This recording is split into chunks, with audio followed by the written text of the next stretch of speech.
everyone. When we look at the needs of the large companies, those companies are going to have very different ERP needs than your SMB. And that's what we are going to be discussing today.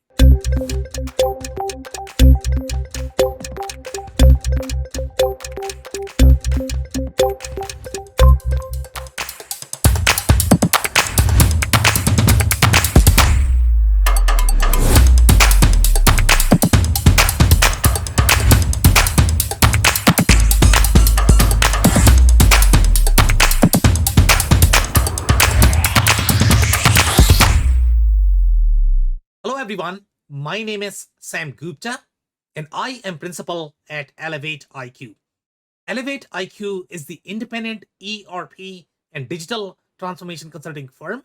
We help our clients with ERP selection, ERP contract negotiation, ERP project recoveries, as well as ERP implementation.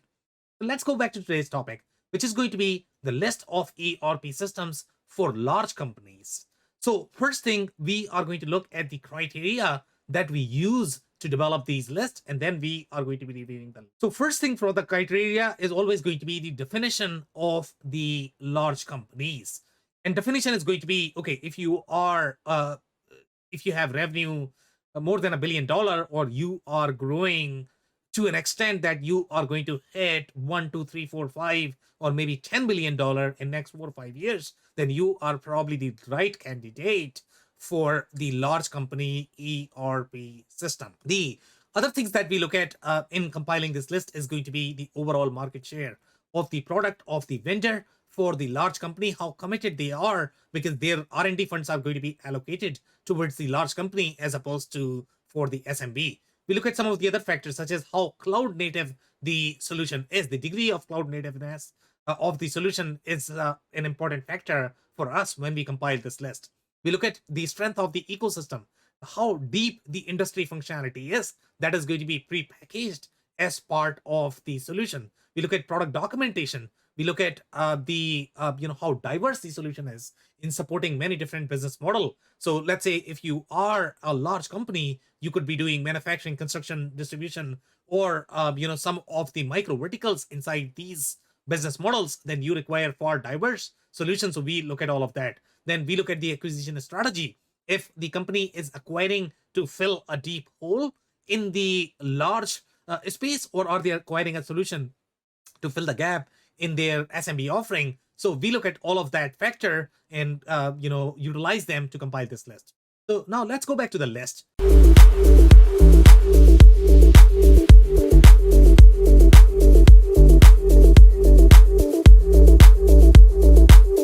So number 10 on our list is going to be the solution called Workday or Financial Force.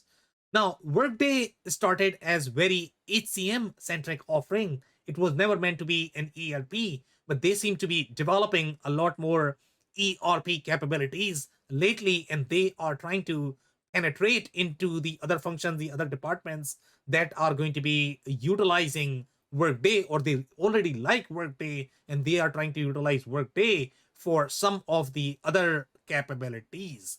So as of today, Workday is a very HCM solution, but it could be a great fit. Let's say if you want only the HCM capabilities and the finance capabilities for some of the service-centric organization, because they are not going to have as deep operational need. When you compare companies such as your manufacturing, distribution, retail, those companies are going to have far deeper operational need for an ERP than your tech, media, or service-centric companies. So for that, Workday could be a great fit.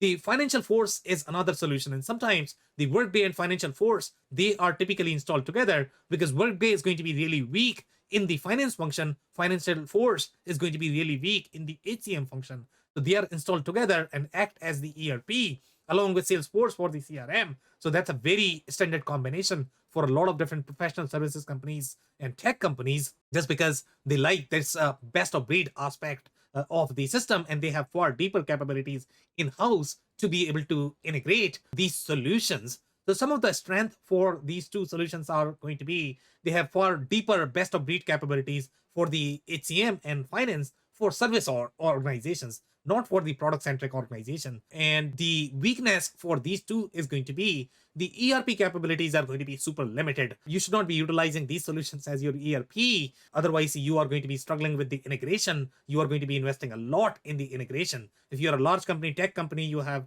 in-house IT development capabilities and you have the IT maturity, you understand how to develop IT products, then it could be a great fit, but not for the organization that have never developed or integrated an IT product. So here, the other weaknesses for this is going to be, this is typically good only for one function. When you are buying for the organizational view, and you are buying an ERP, these solutions may not be the best fit. But if you are building best of breed architecture, then Workday or Financial Force could be great solution, but only for large companies. And that's why large companies typically like these two solutions. And for that reason, they rank at number 10 on our list.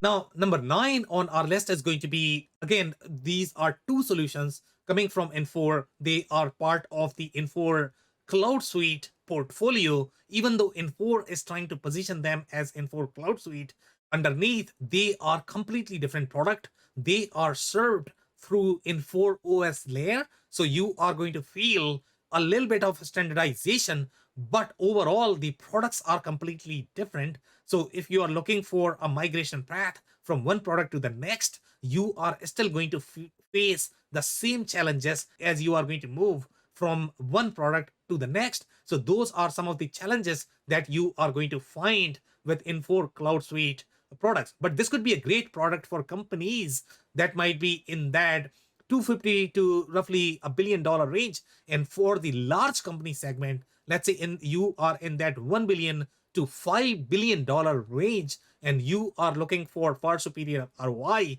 Infor CloudSuite M3 is positioned for the fashion, the retail centric verticals, especially the fashion and apparel, the style centric brands. That's where Infor CloudSuite M3 has far deeper functionality, and these companies tend to have very different needs that will require substantial development on top of your vanilla ERP. So Infor CloudSuite M3 could be a great fit there. Infor CloudSuite LN is targeted more for the aerospace, automotive, large complex machinery organization. In this particular space, you might have a lot more products, for example, QAD, but still for large companies, when you are in that $1 to $5 billion range, you can get far superior value as the large company. Now, some of the strength for these products is going to be deep industry functionality, but that could be a pro or a cons because it's not going to be as diverse. Let's say if you are a manufacturing, distribution, and construction, sometimes you might struggle with the Infor LN product. So if you have a very diverse business model as the large company, Infor LN or M3 may not be the best product for you. The other strength is going to be same mingle look and feel for all of the Infor products. So if you have always used Infor products, you might be able to relate with them far better. But they are all different products, so you are still going to have that switch over effect, even if they are from the same Infor CloudSuite portfolio. The other strength for Infor CloudSuite M3 and LN is going to be the pre-integrated best of breed functionality. For example, discrete PLM with LN or the apparel-centric PLM with your Infor CloudSuite M3, and the WFM solution, which is very focused on the industrial verticals with LN. So you are going to find some of these feature sets that are going to be only available in Infor. You are not going to find these things, and they will require significant configuration testing time that increases your project risk, implementation risk with your SAP S4HANA or Oracle ERP Cloud. The negative for Infor CloudSuite M3 and LN is going to be that weak finance perspective. So if you're a very large company, large global company, over $5 billion, and you require the deep public company functionality and the financial control and the capabilities of HANA workload, then probably Infor CloudSuite M3 or LN are not going to be as fit. The community is the weakest spot for Infor. They just don't have the talent community built as you are going to find in Microsoft, Oracle, and SAP.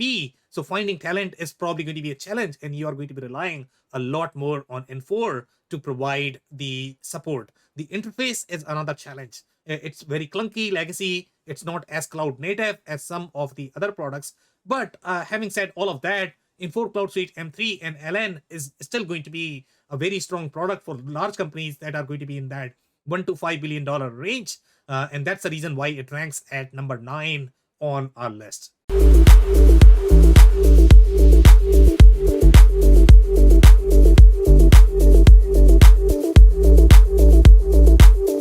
Now, number 8 on our list is going to be another alternative for SAP S4 HANA, and that is going to be Unit 4 product. So Unit 4 product is positioned for very specific industries, and that is going to be your universities, the public-centric organizations, the people-centric organizations. That's where Unit 4 really shines. So you are going to get far deeper HCM related capabilities as part of your Unit 4 product. For that, you don't have to utilize either Workday or SuccessFactors. That's where Unit 4 really shines.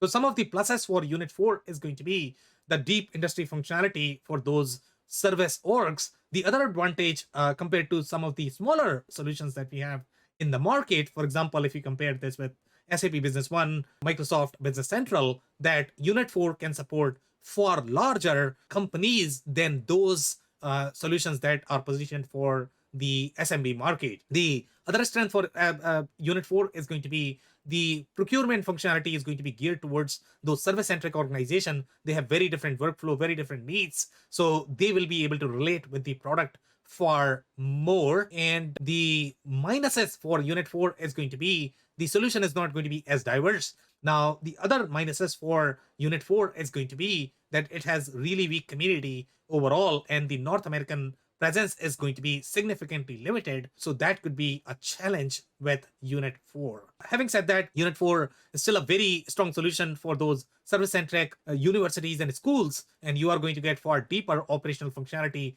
as part of Unit 4, and that's why it ranks at number 8 on our list.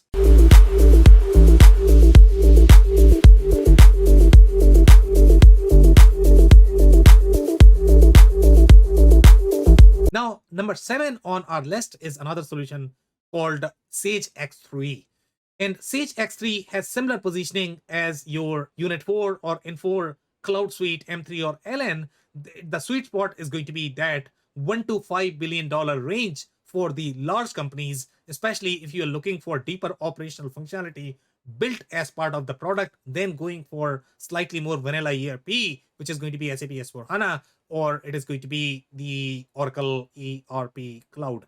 So the pluses for Sage X3 is going to be it has far deeper food and beverage process manufacturing perspective. For the agricultural organization, you don't have to build as much functionality. You are not going to have as much implementation risk as you are going to have with some of those larger products. So if you are in that sweet spot, then Sage X3 could be a great product. It has very deep multi-entity capabilities, and the core ERP functionality is far deeper compared to some of the other solutions that we have in the list, and it could be a great alternative for SAP S4 HANA. Now, the weakness for Sage X3 is going to be that it does not have as deep discrete manufacturing capabilities as you are going to find with some of the other solutions that are really focused on the discrete manufacturing verticals. The other weaknesses for Sage X3 is going to be the MES. Again, it's not really, even though it's targeted for food and beverage, the MES is not provided as part of Sage portfolio. You are going to be relying on the third-party solution, so you are going to run into the integration challenges, and then the weaker Industry 4.0 functionality is going to be a factor for Sage X3. But having said that, Sage X3 is a very strong solution for some of the large agricultural, food and beverage process manufacturing companies, and that's the reason why it ranks at number 7 on our list.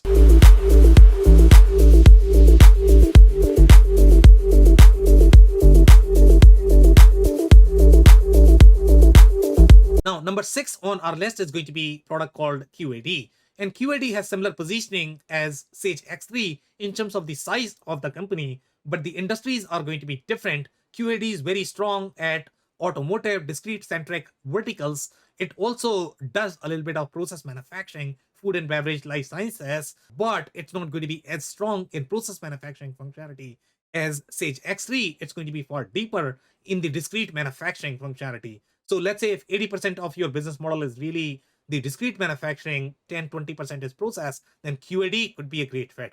Some of the strengths for QAD is going to be the deep automotive functionality. So if you're a large automotive manufacturer in that $1 to $5 billion range, QAD could be a great fit. If you're a very supply chain focused organization, QAD could be a great fit, but supply chain more from the automotive perspective, not really the food and beverage supply chain. You might struggle with QAD in that food and beverage supply chain. So the other negative for QAD is going to be their weaker community. The talent base is not as strong as some of the other solutions on this list. So you are going to be relying on QAD for any support upgrade that you are going to be needing in the future. There might be some partners, but they are very limited. The finance perspective is not going to be as strong as SAP S4 HANA for larger global public companies that you are going to find with QAD. And the programming language is very legacy. So there is a real risk in terms of the product. Finding the talent that can support that programming language is going to be extremely limited. So those are some of the risks that you need to be looking at when you are looking at QAD. But having said that, QAD is still a very strong solution for large automotive companies, and that's the reason why it ranks at number 6 on our list.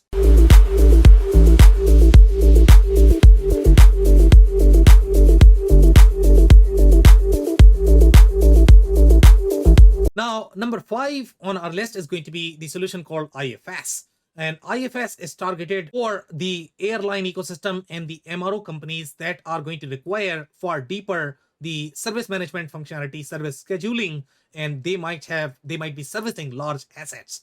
So if you are a large company in that space, and some of the tech companies, the IT companies may require these capabilities as well, for that IFS could be a great fit.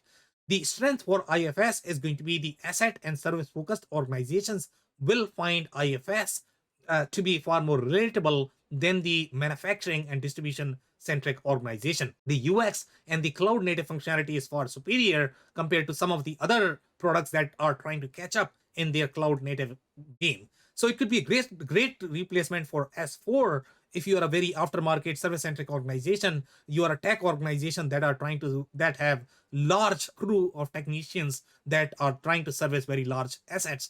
IFS could be a great fit there. The weakness for IFS is going to be the weaker manufacturing and distribution capabilities. The finance perspective is not there for the large public centric organization. So IFS could be utilized for the service component, the MRO component of the organization, but for the finance function, they might be utilizing SAP or some other stronger solutions that are going to be right fit to handle the workload of the larger global organization. The other weakness for IFS is going to be the North American adoption is really limited for IFS. Having said that, IFS is still a very strong solution for the large service-centric airline MRO organization, and that's the reason why it ranks at number 5 on our list. Number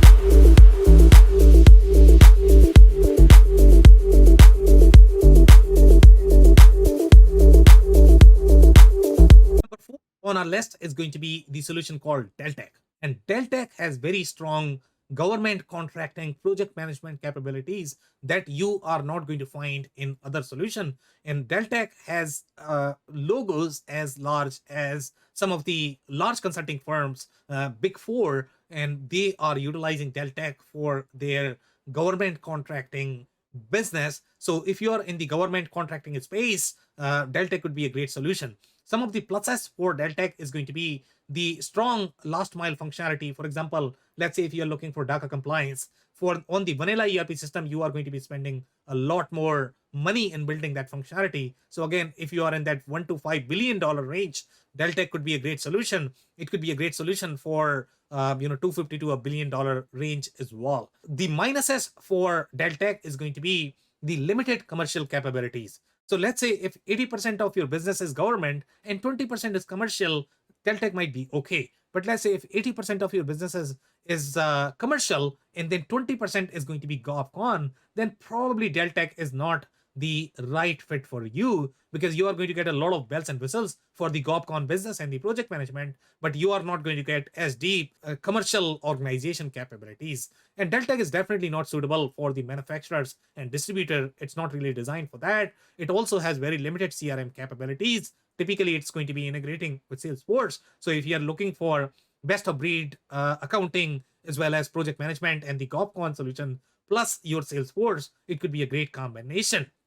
and a great alternative for some of the other solutions such as SAP S4 HANA. And that's the reason it ranks at number 4 on our list for large company ERP systems.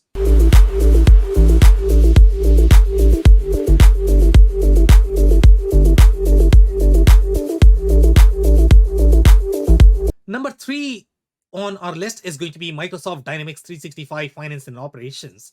And this is the solution that is really targeted for very large companies and that are going to have revenue over $1 billion, and you are going to have 10, 15 global entities in many different countries, and you are looking for a solution that needs to reside in one ERP system. That's where Microsoft Dynamics 365 Finance and Operations shines. Some of the strengths for Microsoft Dynamics 365 is going to be the deep ERP capabilities. The other strength that we have is going to be technically it's going to be far more flexible solution overall. Now that could be a pro, that could be con as well.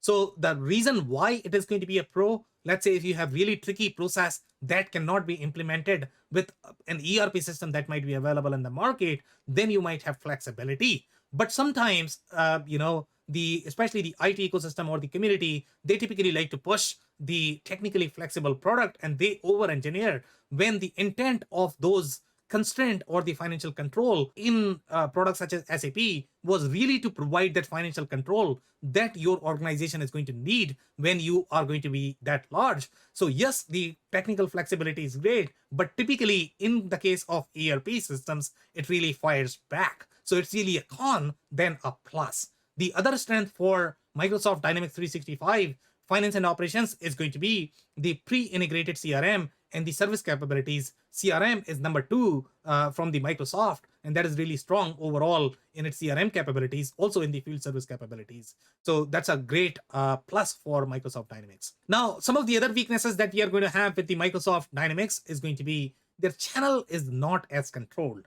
So you require far more expertise, or you need to hire who are expert at navigating the Microsoft channel. And sometimes the companies that are trying to sell Microsoft Office products, they can also sell ERP. They have never implemented an ERP. And sometimes that could be a challenge because they are going to over customize. They are going to treat it as the technical implementation. And that typically fails significantly overall from the project risk and the implementation risk perspective. The other con for Microsoft is going to be it's not going to have as strong best of breed portfolio as you are going to find with SAP.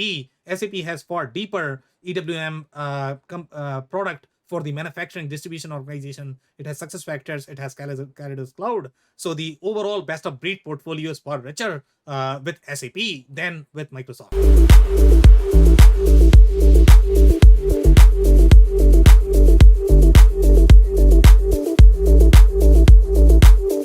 The number 2 product on our list is going to be Oracle ERP Cloud. And the reason why it is number 2 is because Oracle ERP Cloud is really targeted for those large organizations. And this is the only alternative that you have, especially if you're a very public-centric organization and you require the financial control. So Oracle ERP Cloud, Microsoft Dynamics are probably going to be 2 alternatives for SAP S4 HANA in that large space. Now, the strength for Oracle ERP Cloud is going to be in some of the verticals, such as your construction, telecom, media. That's where Oracle is really strong because they have far more last mile capabilities. And then the other plus that we have is going to be the stronger supply chain ERP capabilities. It's going to be more flexible than your SAP. But again, that could be a pro and con, as we discussed in case of Microsoft Dynamics 365.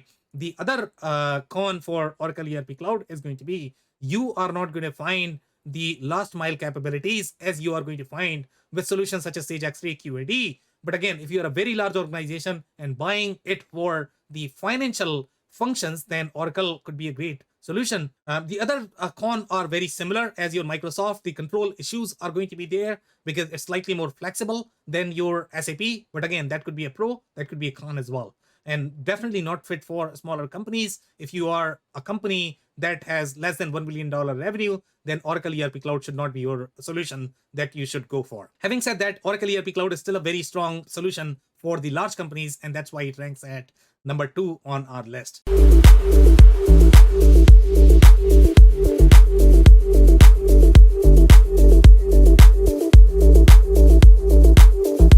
Now, number one on our list is going to be a solution called SAP S4 HANA.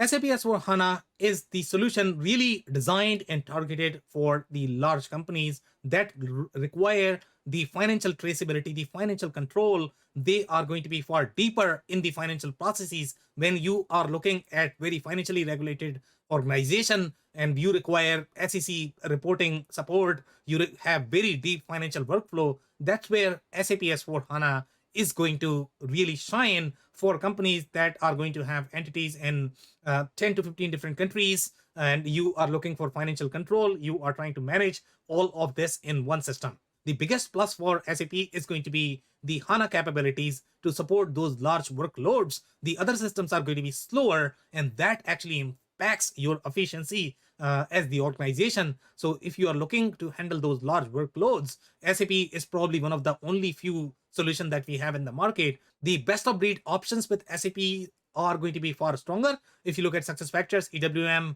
TMS capabilities, and then you have Calidus Cloud, you have SAP Hybris for e-commerce. So all of those capabilities are going to be not as available in some of the other ecosystems.